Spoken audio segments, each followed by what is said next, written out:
Hello friends, this is Professor Rahul Bhavne and we are today going to see the derivation of three-dimensional heat conduction equation in Cartesian coordinate.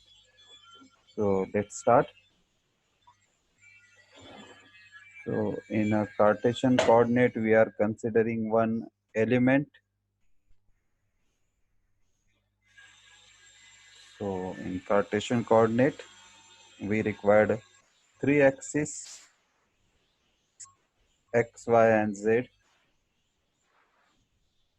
So considering x horizontal, y vertical and z, that is third axis, and all these axes are mutually perpendicular to each other, and we arrange this in such a way that the origin point is the intersection of all these axes, and whatever be the element we are considering having all positive dimensions, so it become a little bit easy to derive. So the element might be having different dimensions in x, y, z.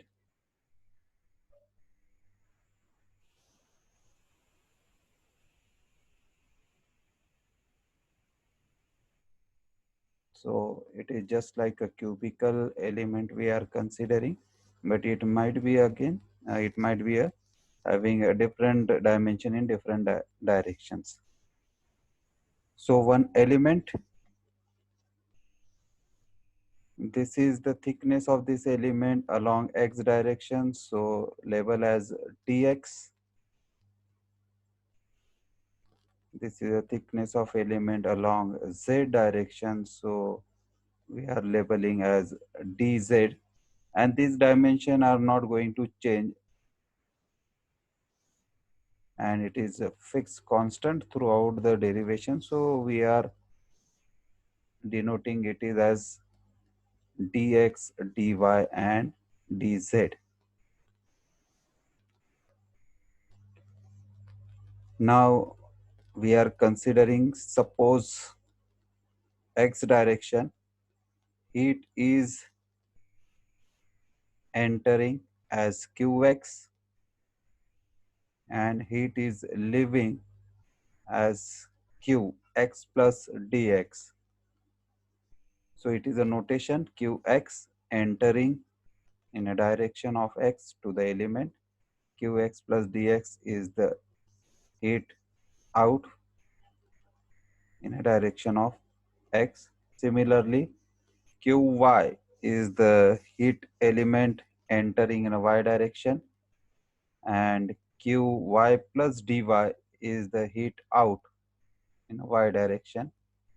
Similarly, suppose qz is a heat entering in z direction to the element, and after passing through dz path of heat flow, it is leaving as qz plus dz.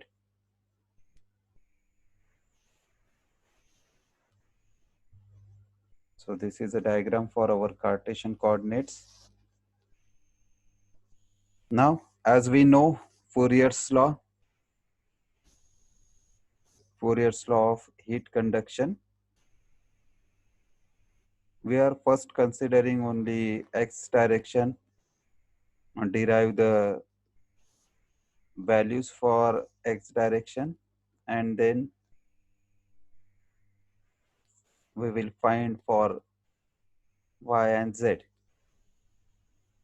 So as per the Fourier's law of heat conduction, consider Qx is the heat which is taken in along x direction from left face of the element, and suppose that left face having a cross sectional area dy into dz.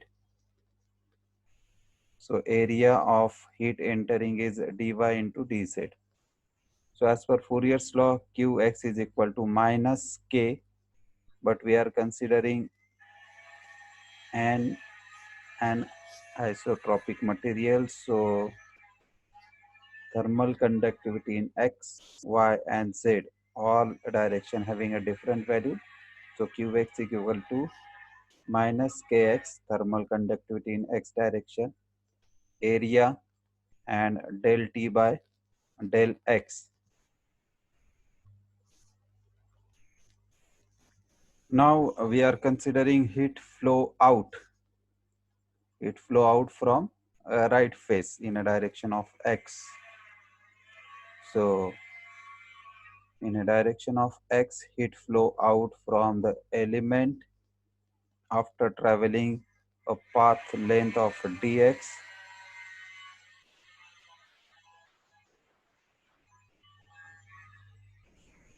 which is denoted by qx plus dx, is equals to qx, that is heat in, plus del by del x of qx through the path length dx.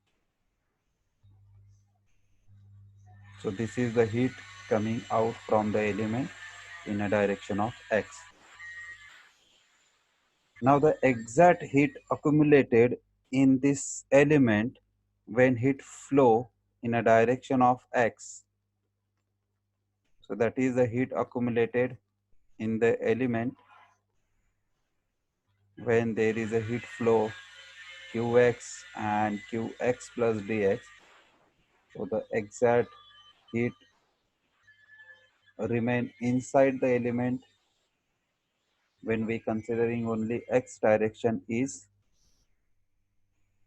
that is d of qx is the difference. So heat flow in minus heat flow out. So whatever be the difference of this heat flow is get accumulated inside the element. So that is denoted by d of qx. So putting the values of heat flow in and heat flow out. So heat flow in qx minus heat flow out is qx plus dx. So qx minus qx plus dx means qx plus del by del x of qx into dx. Now removing bracket, qx minus del by del x of qx into dx. So plus and minus qx get cancelled. So we get minus del by del x qx into dx. This is the heat accumulated. Now we are replacing qx by minus ka del t by del x. So putting the value of qx, we getting minus del by del x into minus kx, thermal conductivity in x direction, area A, del t by del x into dx. Dx is the path length. Now area, what is the area for heat flow in an x direction? So it is dy into dz, that is the cross sectional area. So our equation become minus minus plus kx dx dy dz, dx dy dz become a volume, and del square t by del x square. So dqx, that is heat accumulated inside the element when heat flow in a direction of x, we get this equation.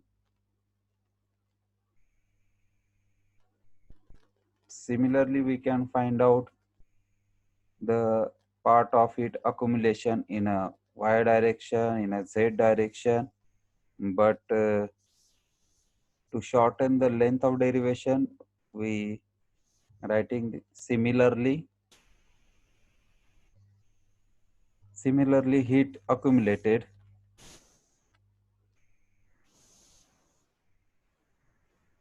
in the y direction So we are not going to write down all the steps here again. We are writing the final form of this equation when heat accumulated for y direction and z direction.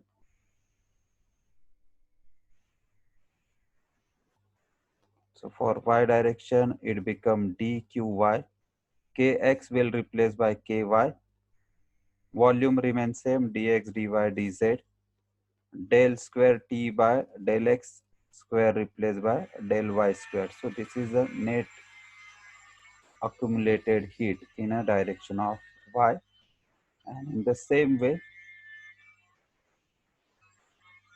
for direction z, dqz, thermal conductivity become kz.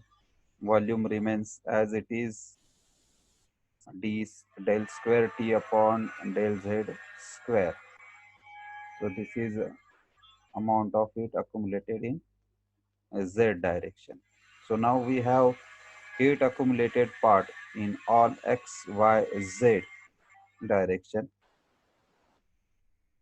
So we can calculate a net heat accumulated inside this our element when considering all directions. So individually we find out x direction heat accumulation, y direction heat accumulation, and z direction heat accumulation. So considering all direction, we get heat accumulation as a q net kx del x dx dy dz del square t upon dx del x square plus similarly for y direction and z direction. Now here volume is common, so bracket dx dy dz is a common part, then kx del square t upon dx square plus ky del square t upon del y square plus kz del square t upon del z square. This is the net heat accumulated when we consider all three directions. Now suppose in this element there is a one heat generation source, small source Qg. Many times it is referred by small g only, that is heat generated rate per unit volume. So suppose such kind of source of heat generation is present in the element. So what is the total heat generated in the element? So that is Qg is equal to small qg, that is intensity of heat generation per unit volume multiplied by total volume of elements. So it becomes total heat generated inside the element. Many times small qg is just denoted by small g, rate of heat generation per unit volume. So this is the total heat generated in the element.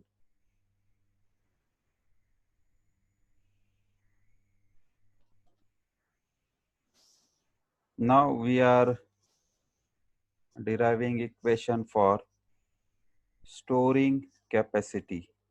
So how much amount of heat can be stored in our given element? So energy store in the element is denoted by, suppose, Q store, that is rho C, that is heat capacity. Rho C is a heat capacity of the element. It is per unit volume. So multiply by volume. So total heat capacity for that volume. Del T by del of time. So per unit time we are considering here. So rho C, it is a heat capacity of the element, but it is per unit volume. So multiply by volume dx, dy, dz. So it is total heat capacity of for this element del T by del of time. So this is the total heat store. Now considering the heat balance for our element. So energy balance for the consider element is, so total heat store must be equal to total heat accumulated plus total heat generated. So total heat store Q store is equal to Q net plus Qg. Q store rho C volume dx, dy, dz del T by del of time, net heat accumulated dx, dy, dz in bracket kx del square T upon del x square, ky del square T upon del y square, and kz del square T upon del z square, plus heat generated, total heat generated Qg dx, dy, dz. So this bracket get cancel volume. So the final form remain rho C del T upon del of time kx del square T upon del x square plus ky del square T upon del y square plus kz del square T upon del z square plus qg. So this is the three-dimensional heat conduction equation for an isotropic material where thermal conductivity in x, y, z are different. It is not constant in all direction.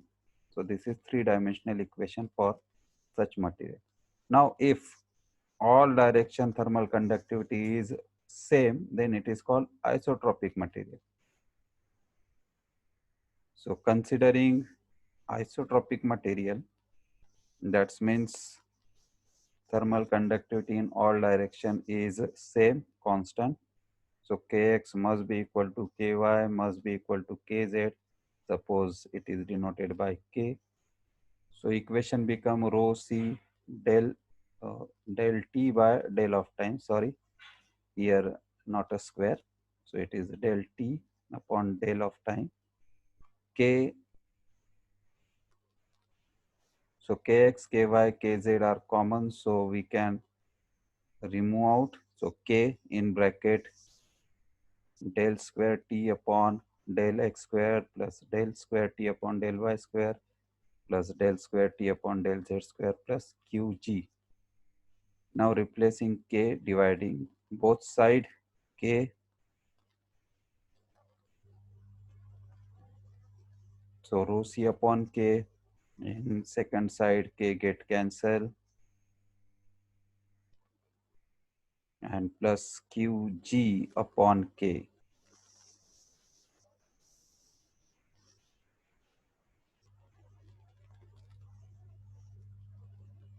Now suppose we are rearranging k divided by rho c, del of t upon del of time. We are just rearranging to make some standard terms and to make the equation more simple.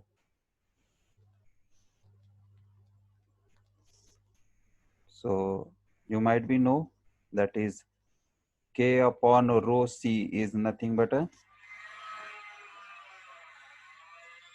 thermal diffusivity, and it is denoted by alpha.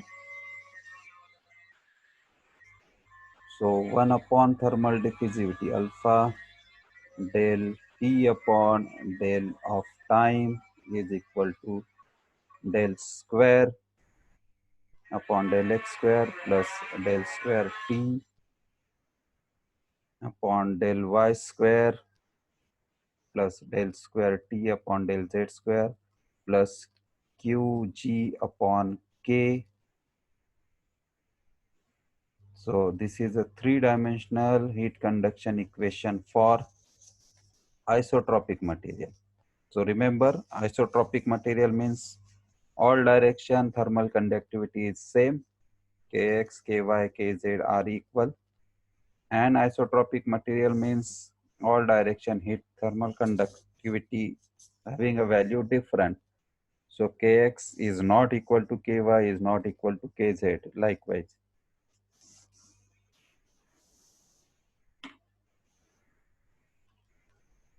In this is the generalized three-dimensional heat conduction equation for isotropic material.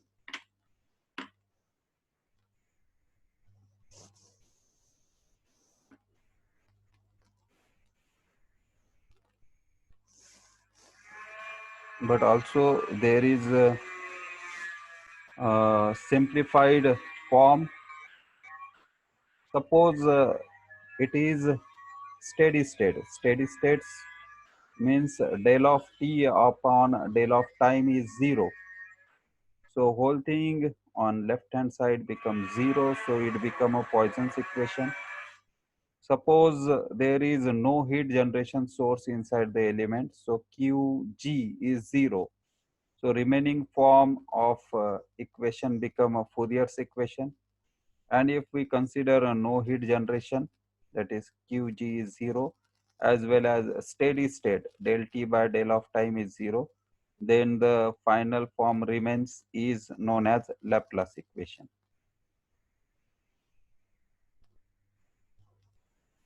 So thank you friends, thank you for watching.